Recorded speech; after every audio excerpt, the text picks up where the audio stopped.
wa qadayna ila bani Israil fil kitabi latufsidunna marrataini wa lata'lunna 'uluwan kabira.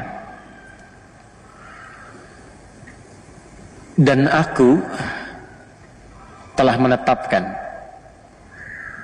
dengan semua pengetahuan Allah yang sempurna. Allah mengetahui betul karakteristik yang tertanam dari setiap generasi-generasi kaum-kaum Bani Israel ini, yang terus melahirkan generasi baru, beranak pinak, dan lantas mereka disebut dengan Yahudi ataupun Bani Israel atau kaum Musa dalam Al-Quran. Ini sifat-sifatnya. Tapi selalu tertanam pada diri mereka itu karakter-karakter yang membedakan mereka itu dengan manusia pada umumnya yang lain. Tadi, maaf sekali, karakter-karakter nyeleneh. Ya, sampai tadi mengatakan Musa, engkau aja yang pergi ya dengan Tuhanmu, kami duduk di situ, nyeleneh yang keterlaluan. Ya. Angkuh dari tertindas menjadi penindas. Dan dia, siapapun yang menghalangi itu terobos. Ya. Nanti di bidang-bidang terkait dengan ekonomi, semua pelanggaran dilakukan yang penting untung. Itu ada jalurnya, nanti kita bisa sebutkan satu-satu. Dan dikonfirmasi oleh sejarah. Bukan hanya dalam Al-Quran, tapi pembuktian sejarah dan di buku-buku yang dicetak sampai dengan kekinian. Ya. Teruskan. Wa qadayna, karena sifat-sifat ini yang melekat pada mereka, aku tetapkan, kata Allah. Pakai qada tuh. Dan pakai na untuk menunjukkan keagungan Allah, demi keagunganku. Maksudnya apa? Kalau sudah pakai na, artinya penting. Al-Quran turun itu pakai na. Inna anzalnahu fi. Itu Allah menyampaikan dengan mengangkat keagungan zatnya, untuk memberikan kesan pada kita semua yang membaca Al-Quran, khususnya umat Nabi Muhammad SAW. Tolong fokus ini penting. Karena bagaimanapun Anda akan bersinggungan dengan mereka. Wa qadayna ila bani Israil, aku tetapkan kepada generasi-generasi yang mengaku keturunan-keturunan dengan nama-nama Bani Israel ini. Fil kitabi, bahkan dalam kitab mereka di Taurat sudah disebutkan. Nanti disebutkan kembali dalam Injil dan disempurnakan semuanya dengan detail karakternya dalam Al-Quran. La tufsidunna fil ardi marwatain, kalian akan berbuat kerusakan yang parah di muka bumi itu sampai 2 kali. 2 masa. Awas. Wala ta'lunna 'uluwan kabira, dan kalian akan bertindak di muka bumi ini dengan tindakan yang sangat keterlaluan. Ya, jadi di atas togo, jadi ada togo, ada ulu. Kalau togo itu bersikap kriminal kepada manusia dan pencipta. Di atas itu ulu. Jadi sudah bukan kriminal lagi. Ya, sudah berani mengungkap, menantang Tuhan. Ada nabi yang berkelahi dengan Tuhan, nabinya menang katanya, udah ada begitu tuh. Ya, sudah uluwan kabira, itu fil ard, 2 kali yang dilakukan. Nah, para ulama mengungkap tentang 2 fase ini. Jadi ada 2 fase pelanggaran mutlak yang akan dilakukan generasi-generasi ini di dalam kehidupan mereka sampai dengan kiamat. Itu 2 pelanggaran mutlak. La tufsidunna, pakai la, kemudian nun taukid di akhirnya untuk menegaskan ini benar-benar akan terjadi. Ya, fil ardi marrataini, levelnya itu level dunia, level global, bukan lokal. Saya ulangi, levelnya level dunia, global, bukan lokal lagi. 2 kali. Kapan level yang pertama ini terjadi dalam level dunia ini? Kapan kerusakan pertama terjadi? Wala ta'lunna 'uluwan kabira, dan Anda bersikap sudah melampaui batasan yang tertinggi. Jadi batas tertinggi itu disebut ada tagha, perilakunya disebut dengan tughyan. Orangnya taghi, jamannya tagut. Firaun disebut dengan tagha. Firaun, izhab ila fir'auna innahu tagha. Itu Firaun. Ini levelnya di atas Firaun. Sudah uluwan kabira. Ya, uluwan kabira, sifat ulu itu kembalinya kepada Tuhan. Allahu Jalla wa Ala, sifat ala disebut ulu. Itu sudah melampaui sifat-sifat togo, ya. Ya. Ini sudah ulu, di atas ini ada ulu. Dan disifati dengan uluwan kabira. Damage-nya tinggi. Nih. Maka para ulama menelusuri sejarah. Dilihat, Anda kalau buka kitab-kitab tafsir yang klasik, dari misalnya tafsir At-Tabari, gitu kan? sampai dengan kekinian, sampai yang Sya'rawi, ceramah beliau yang kemudian didokumentasikan, dituliskan, atau Tahrir wa Tanwirnya Muhammad bin Tahir bin Ashur, Tahir bin Ashur, itu Anda akan temukan dari yang klasik sampai yang kontemporer. Ternyata fase-fase ini ditemukan fase kerusakan pertama, satu, afsada yufsidu. Tufsid itu dari afsada yufsidu, merusak. Merusak itu cuma, kata para ulama, cuma akan terjadi dengan dua fase. Satu, dirinya dulu rusak. Yang kedua, baru merusak keluar. Nggak mungkin orang bisa merusak kalau nggak dimulai dari fase pertama, yaitu rusak dulu dirinya. Jadi ada generasi rusak di sini. Dari sekian umat Nabi Musa yang disebut dengan Bani Israel, yang Hudna tadi, Yahudi itu diantara mereka ada yang rusak. Udah jelas. Ya, ada yang baik, ada generasi baik, yang generasi 70 tadi yang dibawa tobat itu. Ya, ada yang diantara mereka memang rusak. Cara berpikirnya udah rusak, dibawa nostalgia ke masa lalu, harus begitu. Mau nggak mau mesti begitu, kalau nggak habisin semua. Rusak itu. Nah, sifat itu yang menjadikan mereka, kalau dengan siapapun termasuk Nabi, nggak sesuai dengan karakter mereka, selesaikan, termasuk bunuh Nabinya. Maka kerusakan pertama yang terjadi dari generasi rusak ini adalah langsung membunuh Nabinya. Nabi Zakaria itu dibunuh oleh generasi ini. Jadi setelah Nabi Musanya meninggal, terus generasi masuk, Daud, Sulaiman selesai, kan terakhir Nabi Isa. Nabi Isa itu kurang lebih jarak ke Nabi Muhammad itu 600 tahun. Sebelum Nabi Isa lahir, Nabi Isa itu kan anaknya Maryam. Ya kan? Maryam anaknya Imran dengan Hannah. Imran punya saudara namanya Zakaria. Hannah punya saudari namanya Eliasobat.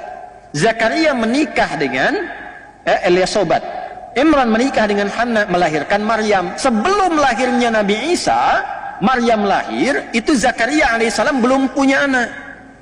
Maka berdoa di mihrabnya Maryam, sholat di mihrabnya Maryam, supaya minta diberi keturunan. Secara medis istrinya divonis sudah monopos dan mandul. Maka dengan izin Allah, di mihrab Maryam itu berdoa, dikabulkan oleh Allah. Akan punya anak langsung, namanya dari Allah, Yahya. Itu diabadikan di Quran surah 3 Ali Imran ayat 38 sampai 39. Ya, hunalika da'a Zakaria rabbah qala rabbi habli min ladunka dzurriyyatan thayyibah innaka sami'ud du'a fanadathu al malaikatu wa huwa qa'imun yusalli fil mihrab anna Allah yubashshiruka bi Yahya. Yahya, John. Ya, Yahya. Bahasa Inggrisnya atau Latinnya John. Ya, John, Yohanes, John. Jelas? Nah, ini Nabi Zakaria, Nabi Yahya itu kan ditunggu-tunggu pemuka Nabi mereka itu, pemukanya. Generasinya sama, generasi Musa ke bawah itu. Ya, itu Yahya itu dihadirkan pertama kali oleh Allah seperti Harun kepada Musa, disiapkan dulu supaya menyiapkan jalannya Isa alaihissalam ketika membawa risalah. Ya, karena Nabi Isa itu nanti dari bayi sudah dapat tugas, tumbuh dewasa, mudanya itu meninggalnya muda, jadi nggak nikah Nabi Isa itu, nggak sempat nikah, 30-an tahun lebih sedikit itu sudah meninggal. Ya, inni mutawaffika wa rafi'uka ilayya. Ya, diwafatkan, diangkat kemudian oleh Allah Subhanahu wa taala. Makanya makamnya sampai sekarang nggak ditemukan. Diangkat. Jadi sudah sampai di situ, disiapkan dulu. Yang menyiapkan siapa? Allah. Siapa yang ditunjuk? Nabi Zakaria lewat anaknya Yahya. Itu meninggalnya dibunuh oleh kalangan yang rusak ini.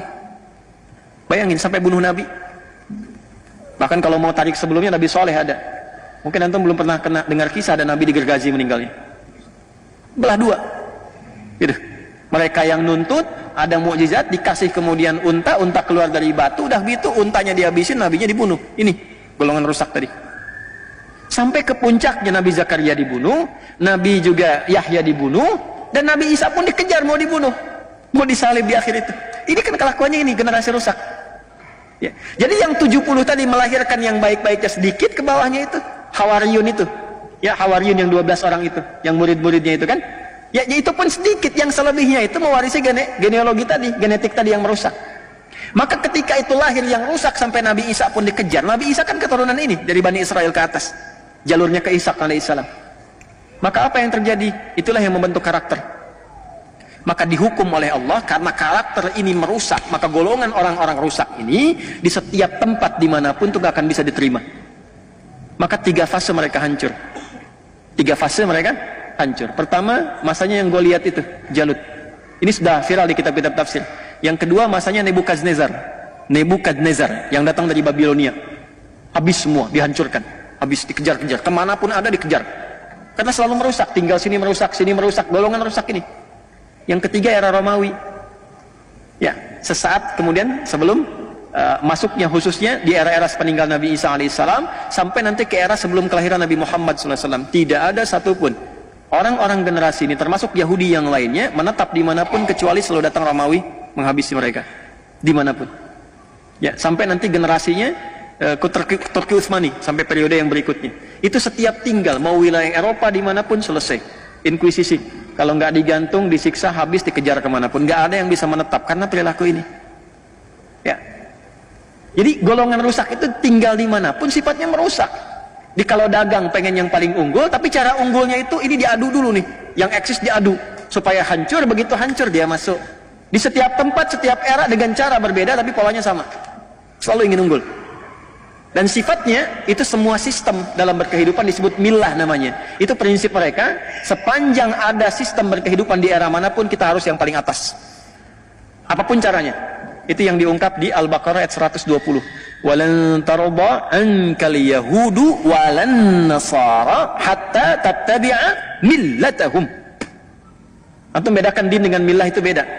Dan lihat ya, jangan salah nih, jangan salah. Kalau Yahudi pakai walan tarda ankal yahud, disebutkan Yahudi. Tapi Nasrani pakai la. Cuman kita bacanya pakai kan alif lamnya syamsiyah tuh. Ya, lamnya masuk ke nun, walan nasara. Padahal itu tulisannya la, wala an nasara. Yahudi lebih dahsyat. Ya. Di ekonomi, di pekerjaan harus selalu di atas, kuasai. Bagaimanapun caranya. Habisin dulu, hancurkan dulu. Bikin mata uangnya habis, jatuh semua, beli, ini naik ke atas. Yang penting bisa menguasai. Itu caranya. Ya itu kan perilaku ya, perilaku. Nanti caranya menghadapinya bagaimana secara elegan. Ini bukan dorongan untuk membenci, begini. Bukan. Ini menampilkan karakter. Ini dimanapun akan begini. Cara menghadapinya bagaimana. Jadi indahnya Islam itu bukan datang dengan kutukan, bukan celaan, bukan cacian, bukan kebencian. Gak ada uraian kebencian di Quran tuh gak ada. Quran cuma menampilkan secara faktual begini karakternya. Kalau ente hidup bergaul dengan mereka, yang akan muncul tuh seperti ini. Nanti menghadapinya bagaimana? Itu sisi ekonomi. Ya, secara militer juga begitu nanti. Karena mewarisi generasi yang sebelumnya itu, karakteristiknya yang sangat kasar, pengen sesuatu segera dilakukan, Nabi aja dibunuh, apalagi yang bukan Nabi. Nabi aja nggak ada harganya. Kalau rumah sakit dibom, dunia mengutuk, cuman ngutuk aja, ngutuk begini. Besoknya ambulan dibom lagi. Ini nggak pengaruh. Lihat wawancara terakhir itu. Ya, bagi kami nggak ada harganya. Kolateral itu dibandingkan dengan nyawa ini kami, katanya warga kami. Jadi generasinya dijaga, yang penting yang lain nggak ada nilainya. Nilainya. Antum nggak ada nilainya tuh. Saya nggak ada nilainya. Dia ada yang ada nilai itu yang ini aja. Nah itu generasi rusak. Generasi rusak. Nah nanti 3 kali itu di fase terakhir, fase Romawi. Maka di mana-mana itu kemudian habis. Baca Qurannya lagi. Ya, yuk kita bacakan lagi. Wa qadayna ila bani Israil fil kitab la tufsidunna fil ardi marratayn wa la ta'lunna 'uluwan kabira. Terus fa idza jaa wa'du ulahuma ba'athna 'alaikum 'ibadan lana uli ba'si syadid fajasu khilalan diyar wa kana wa'dan maf'ula. Jadi begitu kerusakan pertama terjadi tadi, yang membunuh nabi, membunuh rasul, berbuat kerusakan, maka diutus oleh Allah itu hamba-hamba yang lebih rusak tapi kuat. Ya, yang dimaksud di situ bukan yang muslim, bukan. Ya, yang memang udah sama-sama keras dengan mereka tapi sudah menghabisi mereka. Puncaknya di Romawi tadi. Jadi dari yang pertama tadi Goliat, Jalut, kemudian ada Nebukadnezar. Ya, setelah itu kemudian di fase akhirnya Romawi. Makanya di negeri-negeri Eropa itu wajar kalau mereka terusir semua. Di Eropa terusir, baca sejarah deh. Di Jerman terusir, Austria terusir, di Eropa semua terusir. Jadi nggak ada yang pengen sebetulnya ada di situ tuh. Nggak ada yang pengen. Ya makanya mereka cari tempat aja, yang penting jangan di sini. Jangan di sini. Karena tahu kalau ada di situ rusak tuh negerinya. Ekonomi nggak stabil karena udah dikuasai klan ini aja. Walaupun cuma ada 5 ini yang megang. 5 yang megang. Tuh, yang lain habis semua di bawah. Dan dikendalikan semaunya, rusak akhirnya. Akhirnya apa yang mereka lakukan? Udah keluarin dari sini, keluar dari dulu begitu, diusir dan seterusnya. Ya, sampai yang paling menarik apa? Yang menjadikan mereka bisa kembali tenang dan hidup dengan nyaman adalah risalahnya Nabi Muhammad SAW yang mewarisi risalah Nabi Ibrahim alaihissalam ke atas dan menyempurnakannya. Karena ketemu, kenapa tadi saya sebutkan nasab di awal, untuk menunjukkan kalau ini dipraktekkan damai semua. Singkatnya sudah selesai, singkat langsung lompat ke era Nabi Muhammad. Begitu di era Nabi Muhammad ditertibkan semua, diberikan panduan kepada para sahabat, udah. Nih, maaf ya, maaf. Dari klan ini saja yang terusir dari Romawi tadi, kan di Roma tuh diusir tuh. Ya, pendeta-pendeta Yahudi, rahib-rahibnya itu sudah mengatakan, robi-robinya, udah kita tunggu aja nabi terakhir yang paling hebat yang membawa kita ke masa keemasan lagi. Namanya Muhammad, lahirnya di Mekah, cuma nanti akan hijrah ke Yasrib. Yasrib itu kota tenang, kota damai, ada kota subur. Cuman kalau di Mekah, dia akan diusir oleh kaumnya, disiksa. Daripada kita ikutan capek, kita nunggu aja di Yasrib. Pasti begitu tuh. Kita nunggu aja di Yasrib. Makanya berangkat mereka nanti, ada beberapa suku besar di antara mereka. Ya, ada Bani Nadir, ada Bani Qainuqa nanti. Ya, ada nanti yang di Khaybar, beberapa dan sebagainya. Kumpul tuh. Ada yang kecil-kecil 12 suku, kumpul semua di Yasrib. Dan mereka cerdik dan ya saya nggak bisa ungkapan kata, nanti nggak bagus tuh ya. Itu mengambil daerah suburnya di utara. Nanti yang selatannya itu, ya selatannya, yang ninggalin itu yang keturunan Yaman. Tapi mereka bisa bangun dan akan dibalik oleh Allah. Yang sekarang yang utaranya itu justru ya terlihat biasa-biasa saja, banyak peninggalan hancur di situ. Justru selatannya yang sekarang ada Masjid Nabawi, ada Kuba dan sebagainya, itu yang diabadikan lestari. Jadi kalau antum main ke Madinah sambil belajar sejarah, antum bisa merasakan ini nikmatnya beriman. Kalau imannya benar tuh dijaga oleh Allah, yang tandus pun bisa makmur. Makanya ngajinya begitu, jangan cuma bolak-balik gitu ya. Tapi nggak dapat apa-apa. Insya Allah sah secara umrah, sah baik dan sebagainya. Tapi saat pulang tuh nggak ada refleksi. Qurannya cuma tertulis di mushaf nanti. Nggak ada pengalaman dalam keseharian kita. Singkat, ini selesai, perilaku menyimpang juga. Udah datang nabinya ditolak, bahkan mau dibunuh. Hukum mereka kalau nanti melakukan misalnya pemberontakan dalam konteks negara, itu hukumnya diusir, dihukum Yahudi. Nabi datang bikin piagam Madinah. Yang punya keyakinan itu misalnya Yahudi, Nasrani dan sebagainya, dituliskan dengan hukumnya masing-masing. Orang Islam pakai hukum Islam, orang Yahudi pakai hukum Yahudi. Ketika klan Yahudi di situ memberontak dengan kesepakatan itu, bahkan ingin membunuh Nabi dan ketahuan dari situ, maka diterapkan hukum Yahudi, keluar dari situ, diusir lagi. Jadi yang ngusir itu bukan Islam, bukan Nabi Muhammad, hukum mereka sendiri yang menjadikan mereka keluar. Itu masih kebawa dari perilaku yang lama itu. Terusirlah kemudian Bani Qainuqa, Bani Nadir, Yahudi bersih semua, Madinah dari Yahudi bersih. Diputar balik di sejarah sekarang, orang Islam yang mengeluarkan Yahudi dari Madinah, kebalik.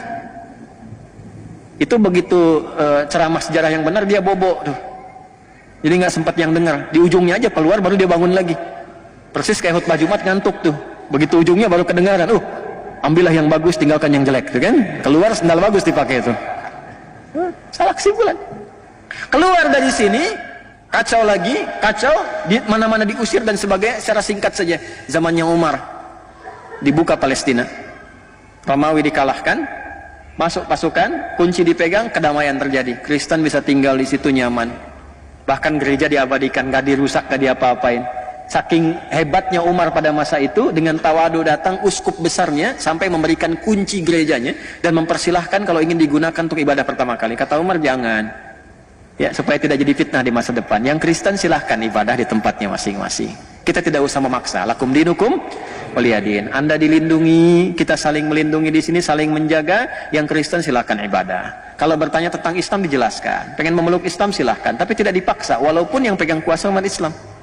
Yahudi boleh tinggal damai, semua damai pada masa itu.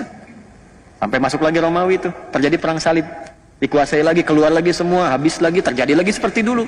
Ya, udah, yang bukan Nasrani keluar semua, keluar. Yang Muslim juga demikian, Yahudi dihabisin karena punya. Ini menarik ini, karena punya nasab. Kan Nabi Isa itu dikultuskan, Yesus itu kan dikultuskan. Nah, yang mau mengeksekusi itu kan kalangan Bani Israel dari Yahudi itu. Makanya sesungguhnya secara sejarah, ya, dari kalangan Nasrani ini sebetulnya punya rasa-rasa tidak suka, dendam yang terlampau berkepanjangan. Jadi dimanapun ada Yahudi, itu tertanam dalam fitrahnya yang lama itu, udah keluarin. Ya, kalau bisa habisin. Ya. Jadi kalau kita perhatikan dengan jujur, pernah nggak antum mendapatkan referensi sejarah? Ada di satu tempat umat Islam sengaja membantu umat Yahudi? Nggak ada. Coba cek dalam sejarah. Irisannya selalu begitu. Makanya agak aneh kalau nempel perjanjian baru dengan perjanjian lama itu agak aneh itu. Kalau nempel ya, ini secara ilmiah ya. Ya, secara ilmiah. Jadi argumentasi ilmiah, bukan dalam narasi lain. Ini kita bahas sejarah. Kalau pengen diskusi silahkan. Ya, maksud saya jangan sampai dipotong-potong besok saya jadi tersangka gitu kan. Tidak, kita dialogkan ya. Balik sini. Jadi sudah selesai, datang periode siapa?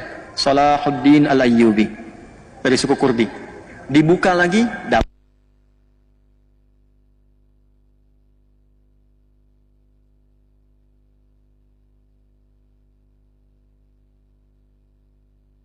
Turki Utsmani sampai 1924, tenang semua, damai dan sebagainya. Terjadi ketika mereka kemudian merasa damai, merasa tenang, golongan rusak muncul lagi. Muncul khayalan. Ini ada nostalgia masa lalu nih. Kenapa kita nggak bangun lagi aja Haikal Sulaiman sekalian di situ? Terus akan di situ ada bukit besar tuh, Nabi kita yang raja paling hebat Daud dikubur di situ, di Bukit Zion tuh.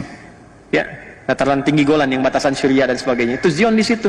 Maka dimunculkanlah gerakan-gerakan untuk mengembalikan itu dari semua bagian-bagian wilayah Yahudi yang akan di muka bumi. Ya, maka apa yang mereka susun dan sebagainya, teman-teman, Bapak Ibu sekalian, gimana caranya supaya kita bisa hidupkan lagi Haikal Sulaiman, bawa lagi ke situ, itu berdasarkan khayalan saja. Yang tadinya udah damai, udah tenang, sifat rusak muncul lagi, dikumpulkan semua akhirnya muncul. Jadi yang disebut mereka mencoba untuk bawa lobby namanya. Ya, di lobby, maka muncul lobby Yahudi namanya. Dalam sedunia, di lobby semua yang sedunia itu, gimana kalau kita bangun gerakan untuk balikan lagi ke situ, munculkan lagi. Maka sebagian mereka besarnya berpusat di Inggris, dikuasai dua hal untuk menguasai itu. Yang pertama itu ekonomi. Ya, falyabudu rabb hadzal bait alladzi at'amahum min ju'. Maka mereka bergerak di bidang ekonomi.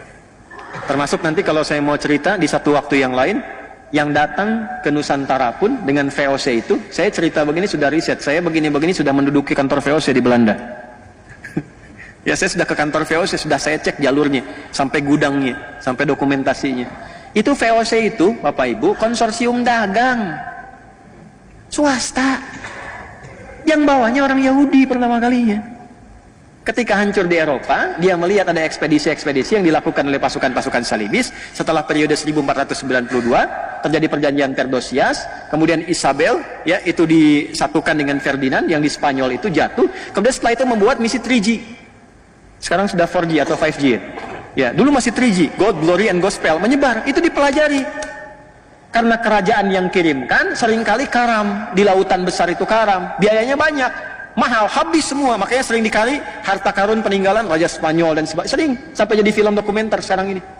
Nah, belajar dari situ beberapa yang Yahudi bikin satu konsep, udah gabungin aja semua nih pengusaha-pengusaha supaya resikonya makin kecil. Kalau karam pun harta keluar sedikit, kalau menang keuntungan banyak. Maka disusun itu.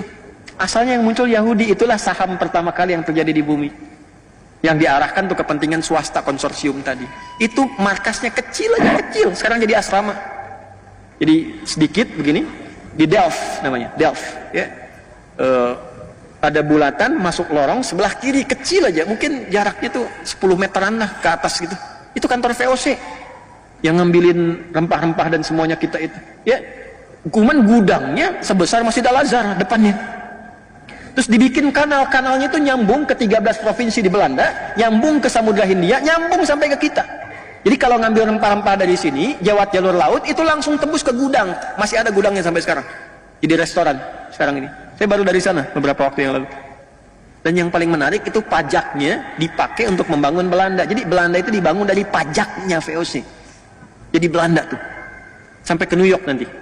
New York itu asalnya mau dibangun New Netherlands. New York itu kita punya saham rempah dari sini ke New York itu. Makanya harusnya masuknya tanpa visa tuh ke situ. Sahamnya dari sini, baca sejarah lagi, baca sejarah. Itu bangun, bayangkan betapa kayanya negeri ini. Pajaknya aja bisa bangun Belanda, pajaknya aja. Yang sehat, yang baik-baik gitu. Ini makmur, ini anugerah Allah atas berkat rahmat Allah yang Maha Kuasa. Indonesia itu kaya. Ya, cuman orang-orangnya juga mesti berpikir mendekati Allah supaya baik.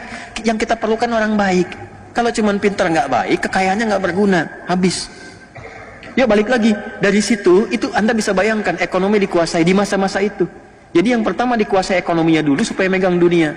Karena kalau ekonomi dikuasai gampang, militer dikendalikan, pemerintahan dikendalikan, karena gampang bayar selesai. Itu ilmu dipakai dari Korun. Rusaknya dari situ. Karena Firaun dibiayainya oleh Korun. Nanti muncul panglimanya namanya Haman. Makanya sering diungkap di Quran kisah Korun, kisah Firaun. Zamannya kan sama. Panglimanya Haman, intelektualnya juga ada. Dan penasihat spiritual yang kebelingernya pun ada, Balaam namanya. Komplit lah di situ. Ya, jadi kalau sudah unsur-unsur itu ada dan nggak disebutkan, ya, secara tegas nama detailnya untuk menunjukkan kesan bahwa itu bisa berpotensi terjadi lagi di masa depan. Yang membawa itu genealogi ini, manusia-manusia ini, kuasai ini, nanti tinggal gampang. Ya, itu di masa-masa itu sudah terjadi. Kalau ingin menentukan satu pemimpin di mana saja, sampai ke level-level daerah. Kalau di kita mungkin wali kota atau bupati, itu sudah nyampe. Udah masuk ke satu tempat disiapkan semuanya. Ini biayanya sekian, ukuran jas kamu, ukuran sepatu kamu, ukuran ini udah sekian. Jadi, tapi harus ikut begini. Tuh kelakuannya ini. Dari dulu. Itu kalau saya buka sampai referensi sampai ke atasnya, kita bisa turunkan nasabnya sampai ke era Firaun itu. Nah, itu yang terjadi. Maka ini mengonfirmasi, teruskan ayatnya sampai ayat yang ke-6. Tsumma radadna lakumul karrata 'alaihim wa amdadnakum bi amwal. Itu konfirmasinya. Ini pembuktian firman Allah benarnya. Perhatikan, mereka akan kuat di bidang ekonomi. Ini, karena gerakan pertama yang dibangun itu. Wa amdadnakum bi amwal wa banin, keturunan mulai banyak menyebar dan mereka pegang ekonomi itu. Sekarang bukan cuma jadinya di Palestina itu yang 1948 kemudian tiba-tiba deklarasi, yang fasilitasi siapa? Inggris kan? Ya, khayalannya munculkan kembali keagungan itu di Bukit Zion itu. Maka gerakan untuk membawa ke Zion disebut dengan Zionism. Pelaku karakternya disebut dengan Zionis. Jadi yang ada sekarang di situ itu bukan sifat-sifat Israel, bukan. Bukan sifat-sifat Yahudi yang kembali hudna, bukan. Itu Zionis. Karena Yahudi yang awal-awal tinggal itu damai, biasa-biasa saja. Coba lihat, biasa-biasa saja dengan orang Islam biasa, dengan Kristen biasa, damai aja. Ini gerakan-gerakan perusak. Jadi yang datang ini perusak. Tapi udah disebut di Quran. Dan itu menyebar. Ya, wa amdadnakum bi amwalin wa banina. Yang paling hebat begini. Wa ja'alnakum aktsara nafira. Dan gerakan itu nanti melintasi zamannya akan punya dukungan-dukungan dari pihak-pihak luar yang menguatkan dan membantu mereka. Nafir itu artinya yang mensupport, yang mendukung, yang mendorong. Jadi Quran sudah mengungkap ketiganya. Terbukti nggak sekarang? Satu, ekonomi dipegang, terbukti? Bukti ya. Yang kedua, mereka punya jejaring yang menyebar tuh dari anak keturunan dimanapun, dan itu punya lobbynya, punya grup-grupnya, punya asosiasinya. Ya, mungkin nanti ada Freemasonry, ada yang lobby, ada yang macam-macam. Itu disebutkan wabanina, nyebar, dan semua membentuk jaringan untuk saling menguatkan sehingga dia bisa punya proksi, bisa punya macam-macam yang itu akan membantu. Waja'alnakum aktsara nafira. Semua tiga-tiganya sekarang sedang dibuktikan, ditunjukkan kebenaran ayat ini oleh Allah yang terjadi sekarang. Jadi kalau pengen tahu pembuktiannya, maaf, bi amwalin, nih yang pegang ekonomi sekarang siapa? Coba cek, googling siapa aja keluarganya, ketemu. Wabanina, keturunan-keturunan yang menyebar dimanapun ada. Ya, termasuk yang kelahiran di sini juga ada. Tuh yang sering muncul di TV tuh, perempuan tuh, saya nggak sebut nama tuh ya. Ya, ya saya nggak mau kata-kata yang kurang baik lah.